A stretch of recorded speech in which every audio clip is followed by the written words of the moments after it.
Are you going to say, you know what? What if we all looked at each other in wonder and awe and said, you're enough. I accept you completely. I want to be with you. I want to live with you. I want to be alive, period. And if it's with you, then it must be on purpose because we're in the same room. And the odds of that is 0. And so we are here. 7 billion of us showed up right now, which is really odd.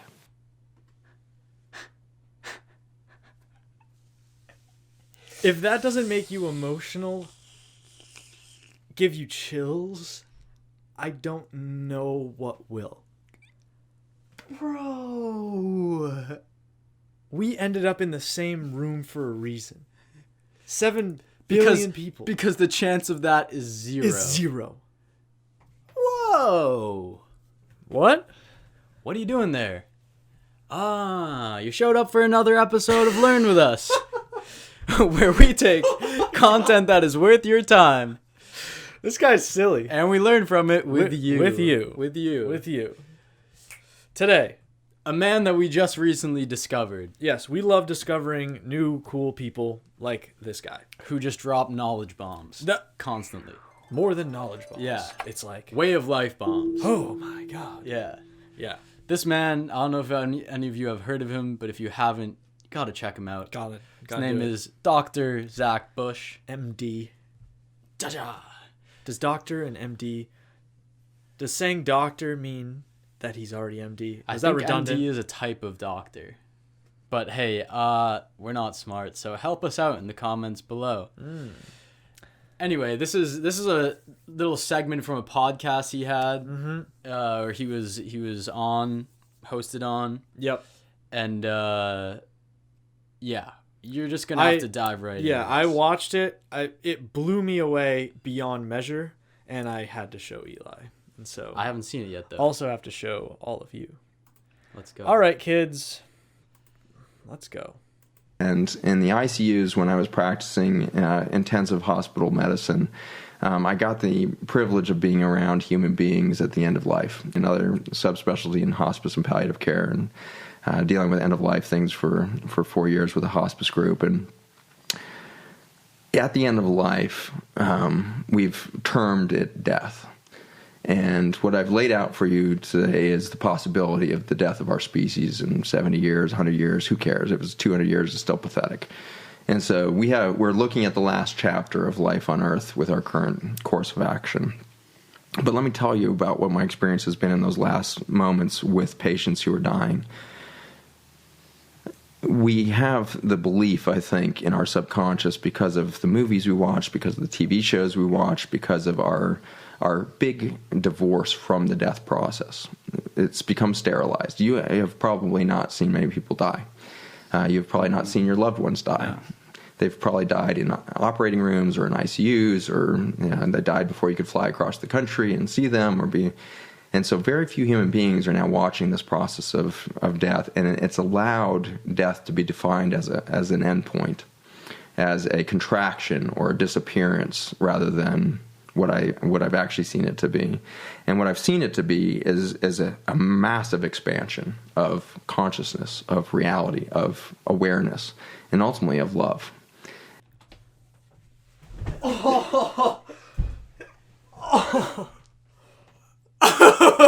I told you it was gonna be like this. I warned everyone. Come on, man. Okay, so he goes through all of the reasons that we are separated from death. Yeah. That we push death into a hospital, which is a whole industry that's making money off of that, which he also talks about a lot. Yep. Yeah, we put death in hospitals. You live very far away from your family and loved ones. All of a sudden, when somebody dies, it's like, I never got closure with them. It's all over. It's this thing. But instead, if you're there with it, then you get to see what it might actually be. Oh. But all of it's happening behind closed doors. And then we're being told what it is. How he said in movies and stuff, like you see someone just get shot and go like, oh. Yeah. And like die in someone's arms. And they're like, no, it's all over. Like, what if it wasn't? What if it was just getting started? And it's also amazing how he doesn't say death people think that death is X. It is not X. He says you might see from movies, and he says the reasons why you might think that death is an endpoint. And then he says, from my experience, I know it's not. He doesn't tell you can't believe what you believe about death. He says that this is what I know. I know about death, like, because he's been there. Because he's been there a lot, which, like, I think is a really much more inviting way than saying, I know about death, let me teach you about death. Yes. You know? Yeah. Nice. And the most poignant examples of this are people that actually die biologically, and we spend 15 or 30 minutes in ICU resuscitating them with drugs and shocking their chest like you see on TV shows and everything else. And we have a dismal track record of pulling those people back. It's not like TV. We lose the vast majority. It's around 6% of cardiac arrests in the hospital will actually be resuscitated. 6% will survive, 94% will die. So you have somebody who's now biologically dead, and you're artificially sustaining life. You've got them on a respirator, and you're pounding on their chest and compressing, and you're pumping drugs in their vein to try to get their heart restarted and doing all of this. And they've, meanwhile, been in the ICU for a week or a few days or weeks, months in some cases before they have this moment. And by this time, they've been isolated away from humans for quite some time. They're only touched by latex-gloved hands. Only people with gowns on will come and see them. They have masks on. They haven't seen a human face close up in months. You know, they're just so isolated and lonely. And they go into this moment on the other side, and then we start working on them and doing our code. And as the hero depicted on TV, you become that doctor that pulls somebody back from that other side of the veil. And it was startling as, you know, I moved past my internship and started to be kind of a senior resident in these environments and really responsible for being around these patients for hours after these experiences. They all told such a similar story on the other side of biologic life, and it had to do with a little bit of a typical story that you might see in the movies or something, where they saw white light and there was a sense of expansion and all this. But there was one sentence that came back again and again, and I had one ICU shift that was very weird. I had one ICU shift where I worked for 36 hours shift, and during that night, in the middle of my 36-hour shift, I see 3 people die, and I bring them all back with my team. And to the last one of those 3, every single one of them, their first sentence was always, "Why did you bring me back?" Which always kind of deflated my... Oh, jeez. Dude, why did you bring me back? Is that what you would think if you were in a death situation, died and was brought back? Also, that means that they were somehow experiencing something so that they knew I've come back. Oh, like knew that they died? Yeah. And why did you bring me back? My I was there. gosh. Oh. Are you all as mind blown as we are right now? Jeepers. What? Yeah, imagine saving someone's life. Yeah. And then they're like, bro, why'd you bring me back? Probably like... Also, his whole description of the process pre-death, that they haven't touched a hand besides a latex glove. Oh my gosh. Yeah. They haven't seen a face. They haven't seen an up-close face. They haven't been held. They've been like pumped with drugs in the ICU. And zapped constantly. Yeah. Like, the way he's describing it as someone who's there doing the thing is like, this is violent. Violent, and it's lonely, and it's sad, and it like is numbing you. And so you're going out of this world with all the opposite things from what it means to be a loving human. Oh, jeez. Why? Like, who wants to go out of this world that way?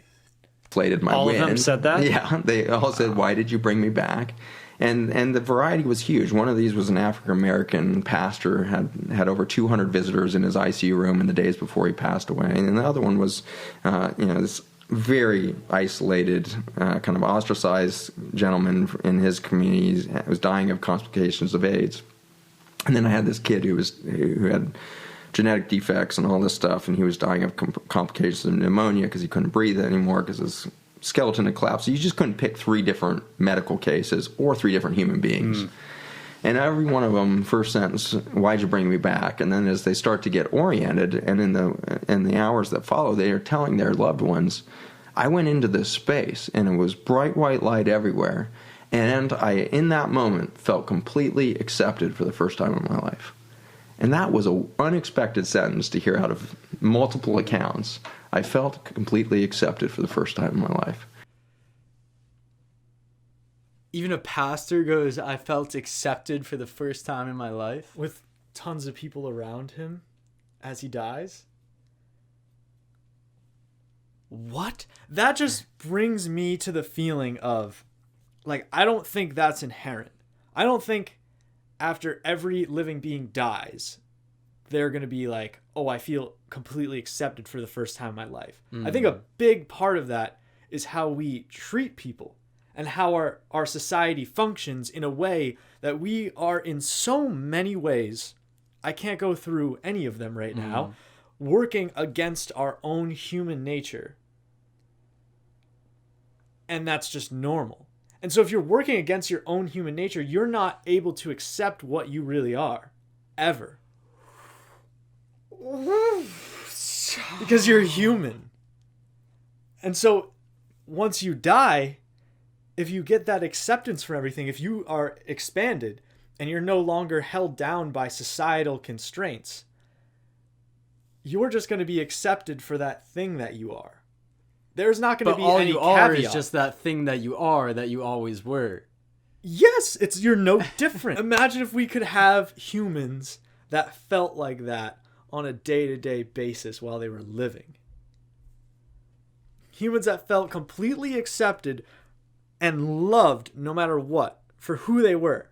Like, how many more people would be... How much more would be brought out of the same people? You know, those same people who don't get shown that acceptance and that love, who do either terrible things, neutral things, slightly good things, how much more good they would do if they were given full acceptance, full love. Oh, jeez. Come on Onward. now. Onward and outward. Life. So what do you make of that? I think we're all walking around lonely as hell. And our opportunity to rebirth, because death is not an end point. It's a transformation moment. It's an expansion beyond the limits of this frail biologic shell that we carry around. And the instant that we step out of that, we find out that the universe embraces us in every single second of our existence in complete acceptance of who we are. We are enough in and of our own identity of I am at every second of every point of our existence. And it's the disbelief of that that's keeping us locked in these stupid conversations we just had for the last hour and a half. That is myopic conversation in and of itself. When you back up for a moment and say, okay, we're killing ourselves. But what if we need a death moment to transform completely? Oh, bro. He just called the whole... This is at the end of some podcast that he had for like 2 hours. And he's like, yeah, this whole conversation we just had, in all, like, if you really zoom out, it's pointless. His own conversation. Because what if... Because the whole conversation he's probably having is trying to talk about the things that are going wrong on our planet, like how we could save humanity. But then he's like, what if us dying would be a rebirth of something better? And that's just part of the process.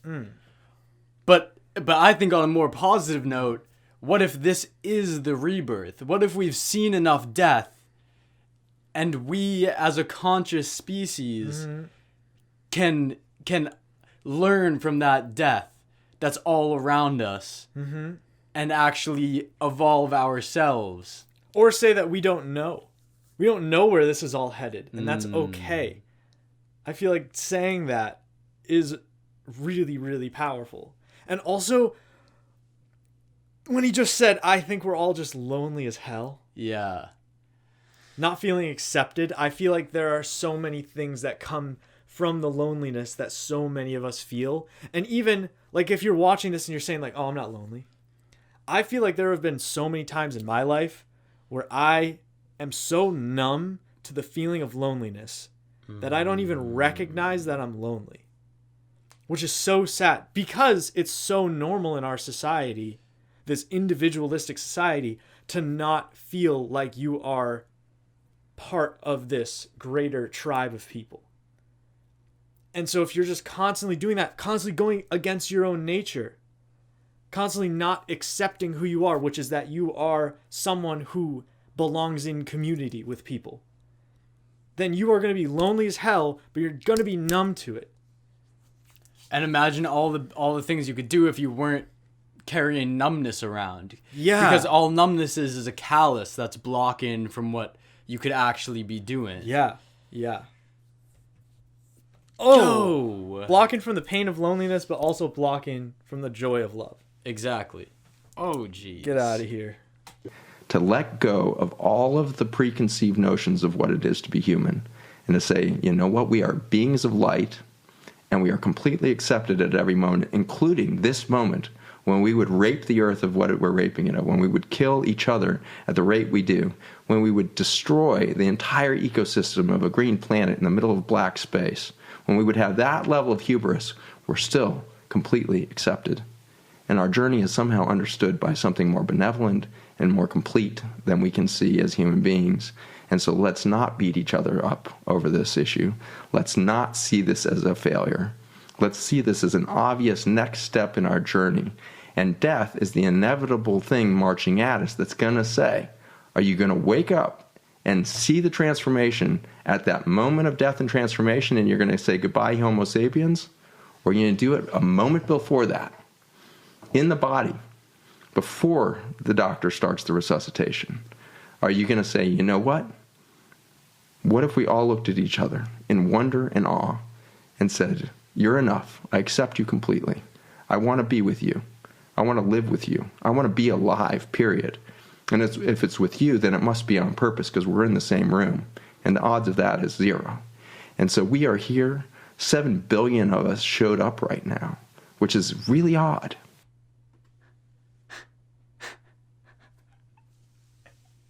If that doesn't make you emotional, give you chills, I don't know what will. Bro. We ended up in the same room for a reason. 7 billion people. Because the chance of that is 0. Is 0. You're all watching this video. The chance of this moment is 0. The chance of you subscribing to this channel is 100%. It's perfect. It's perfect. What the heck? What's going on right now? Dude. Yo, okay, how about when he uses the metaphor of,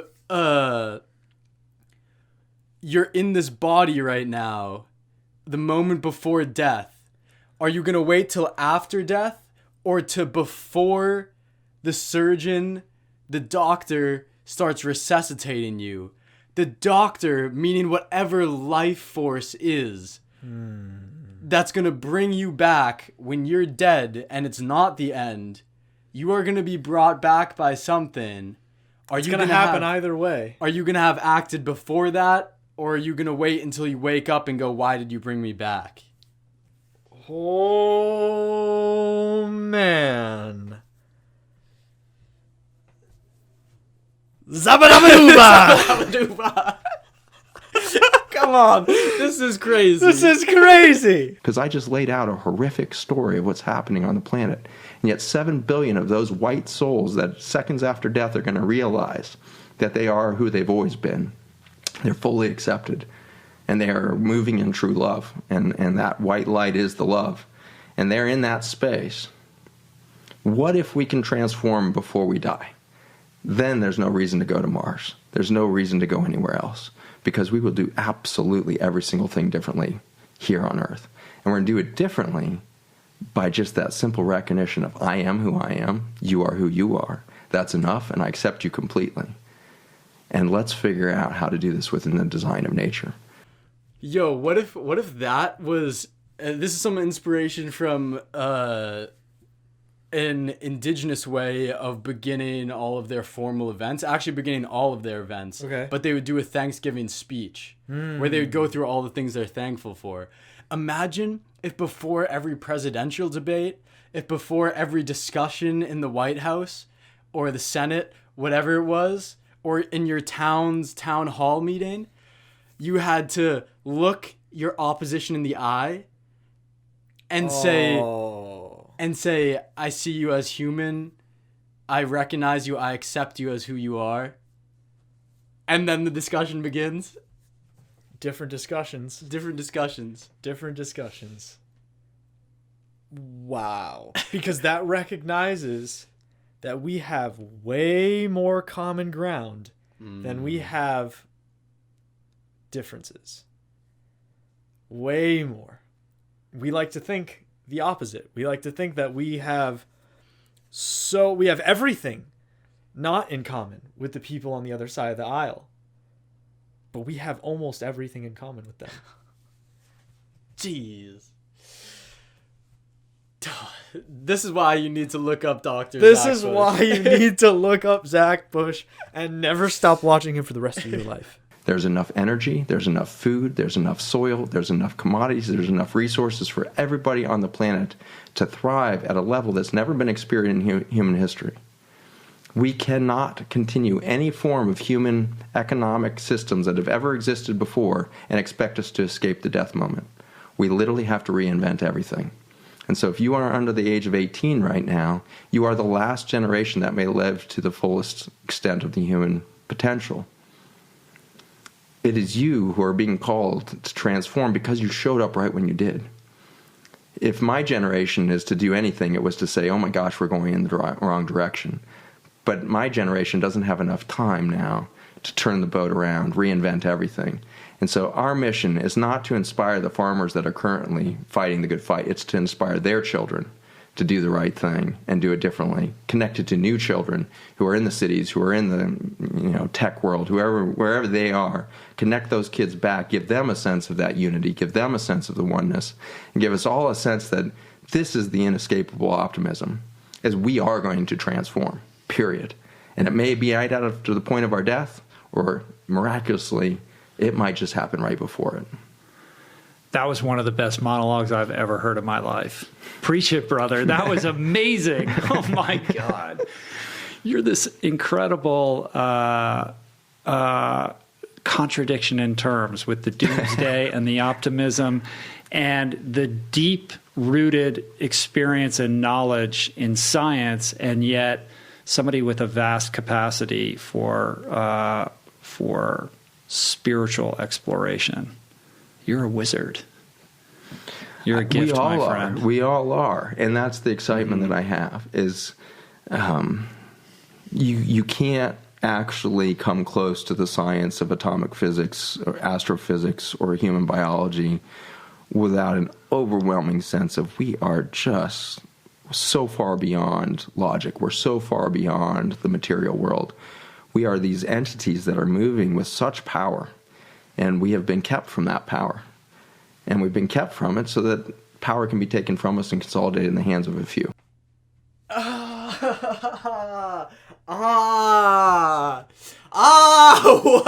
was that?